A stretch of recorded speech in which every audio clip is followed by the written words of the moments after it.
தமிழ்நாடு சட்டமன்றத்தில் மாண்புமிகு திரு ஆதவ் அர்ஜுனா அவர்கள் திராவிட முன்னேற்றக் கழகத்தை பார்த்து கேள்வி எழுப்பியிருக்கிறார். சட்டமன்றத்திலே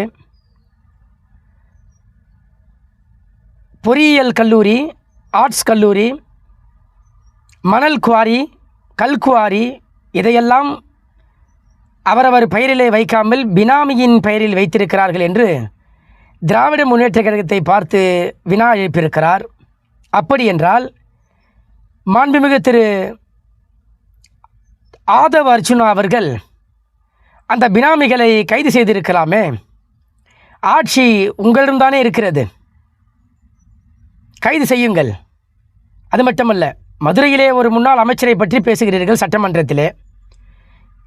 எல்லாருமே திராவிட முன்னேற்றக் கழகத்தில் பினாமியின் பெயரில் வைத்திருக்கிறாள் என்று சொன்னால் அவர்கள் நீங்கள் கைது செய்யலாமே.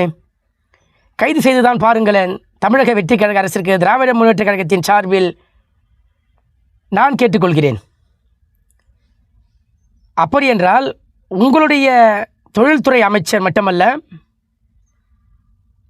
நிதி அமைச்சர் மரிய வில்சன் அவருடைய மாமனார் காலம் சென்ற திரு ஜேபிஆர் அவர்கள் வருகிற போதே கோட்டீஸ்வரனாக வந்தாரா?